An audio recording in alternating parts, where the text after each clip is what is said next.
18% of the whole country's home health care billing is coming out of Los Angeles County.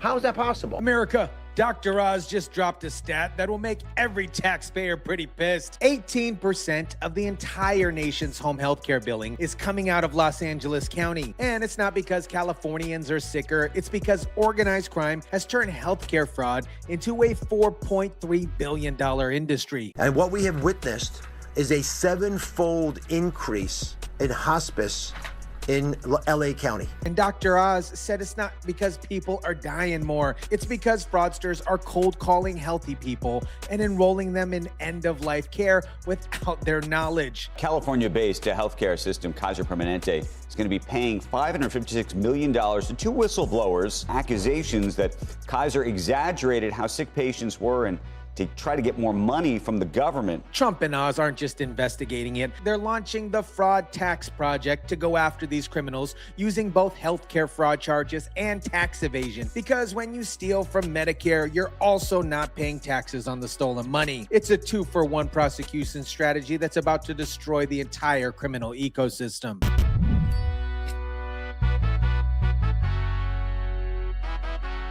What is up, guys? Tyson DeLaCruz here. Thank you so much for rocking with me. While Democrats were busy protecting illegal aliens and running interference on fraud schemes in Minnesota, Trump's team has been quietly building the biggest healthcare fraud takedown in American history. Let me start with the number that should be physically impossible here. 112 different licensed hospice agencies, all registered to a single address, one single address, 112 separate licensed hospice companies operating out of one building. It is definitely not a coincidence. That's not poor record keeping. That's an industrial fraud operation where criminals were spinning up shell companies faster than regulators can shut them down. Dr. Oz says over $1.3 billion in federal funding was improperly spent on non-emergency care for people in the country illegally. Now he is asking why more hasn't been done to stop them. It's not hard to actually go and visit these places if you want to. And this explosion happened just shortly after the C-19 pandemic, when the pandemic created chaos in healthcare oversight and organized crime saw an opportunity. They started registering companies, getting Medicare billing numbers, and immediately began submitting fraudulent claims. By the time regulators caught on to this, these operations had already stolen millions of dollars and moved on to the next shell company. The California state auditor didn't just find a few bad actors. They found a systematic colonization of the hospice industry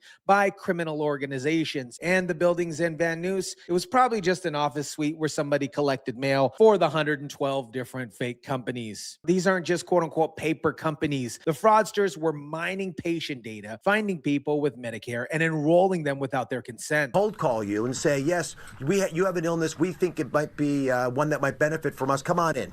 The patients don't realize they're signing up for hospice. Dr. Oz pointed out something that should be obvious, but apparently needs to be said. There are not 7 times more deaths in LA County than there were in 5 years. The population just didn't suddenly become terminally ill. Cancer rates didn't just all of a sudden increase. People are not dying faster. So why did hospice enrollment increase 7 times? Because scammers figured out that hospice care was an absolute cash cow. Medicare pays hospice providers a daily rate for every patient enrolled, whether you receive care or you don't receive care. So if you can enroll 100 healthy people and claim that they're all dying, you get paid every single day for patients who didn't need any services. Everyone seems to live when they go to these hospice programs. And here's the kicker. Dr. Oz says that in a legitimate hospice care, about 90% of the patients pass away within a 6-month enrollment period. But those fraudulent operations, 0%. Everybody lives because they were never dying in the first place. And this creates a secondary victim. When somebody gets enrolled into hospice without knowing, their regular doctors stop treating them. Because if you're on hospice care, you're supposed to be receiving end-of-life care, not regular medical treatment. So these healthy people suddenly find themselves cut off from their physicians, wondering why they can't get appointments. It's a double crime: fraud against the taxpayers and medical negligence of patients. Now, while we're talking about small-time criminals running ghost hospices, let's not forget corporate America is playing the same game, just with better lawyers. Kaiser Permanente just agreed to pay $556 million to settlement allegations that they've been gaming Medicare Advantage for years. This was not about the quality of care our members received. It involved a dispute about how to interpret the Medicare risk adjustment program's documentation requirements. Kaiser's statement is pure corporate doublespeak. This was not about the quality of care our members received. It involved a dispute about how to interpret the Medicare risk adjustment program's documentation requirements. Translation, we got caught stealing, but we're going to pretend that it's just a paperwork disagreement. Here's what actually happened. The government alleges Kaiser pressured physicians to retroactively add 500,000 individual diagnosis codes to medical records. They would mine past medical histories, look at all the diagnosis, no matter how old or irrelevant, that could just justify higher Medicare payments. So if you came in for a routine checkup, Kaiser system would flag you and say that you had high blood pressure 10 years ago and add that diagnosis to your current visit, even though it wasn't discussed. The problem here is a massive welfare state in California and in other states that is completely unfettered, without any real eligibility checks, without any real checks to make sure that our tax dollars are being spent wisely. This is upcoding, artificially inflating how sick patients appear on paper to trigger particular higher payments with insurance companies. And Kaiser did this systematically across their entire network, generating hundreds of millions in fraudulent Medicare revenue. The $556 million settlement is the largest Medicare Advantage fraud case in history. But here's what should terrify you. If Kaiser, one of the most established healthcare systems in America, was running this scam for years, established is very loose here. How many other companies are doing the same thing that just haven't got caught yet? Now let me show you just how sophisticated these fraud operations have become. In 2025, federal prosecutors took down a massive hospice fraud ring in San Fernando Valley that had built an entire empire. We're talking about identity theft infrastructure using foreign nationals as straw owners. The ringleader, Petros Fishidianaya, along with Juan Carlos Esparza and Caprice Soprania, I butchered those names completely, stole personal information from foreign nationals, people living overseas, who had no idea their identities were being used. They used these stolen identities to open up bank accounts, sign property leases, register cell phones, and interface with Medicare. Hospices are paid by Medicare every day the patient is in care, from the day that they elect hospice care. So that's 7 days a week, including weekends.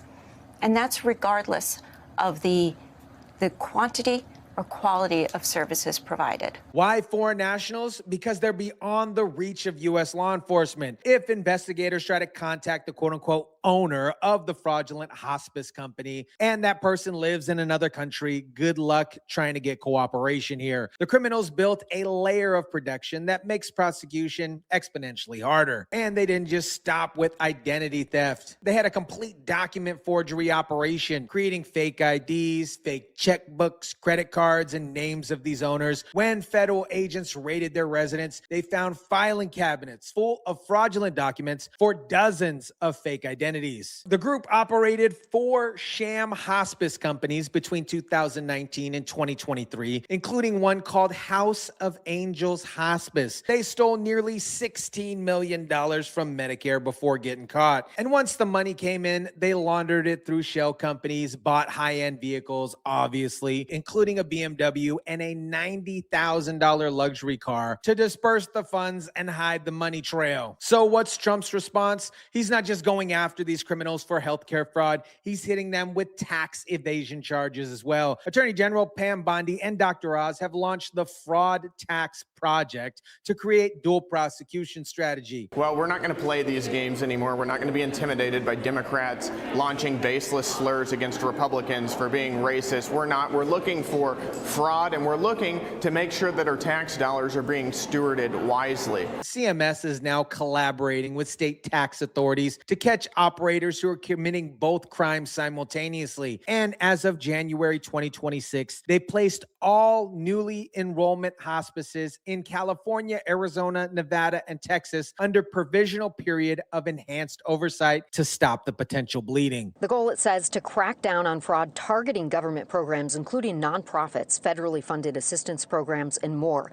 According to the White House, federal officials will work to identify and stop sophisticated fraud schemes across the nation, prosecuting when necessary. Dr. Oz also noted that the tax fraud convictions are faster than traditional healthcare prosecutions. Instead of spending years building a complex Medicare fraud case, you can nail somebody on tax evasion in months and immediately revoke their ability to bill Medicare. It's a strategic shift that's going to accelerate enforcement dramatically. America, what we're witnessing is a systematic dismantling of a $4.3 billion criminal empire that Democrats allowed to flourish for years. While California regulators looked the other way, organized crime built an industrial scale fraud operation using stolen identities, ghost companies, and healthy patients enrolled in hospice without their knowledge. Dr. Oz and Trump aren't playing defense anymore. The Fraud Tax Project is hitting these criminals from multiple angles: healthcare fraud, tax evasion, money laundering, identity theft. Kaiser just paid $560 million for upcoding. The San Fernando Valley ring just got dismantled for using foreign nationals as straw owners, and the 112 fake hospices registered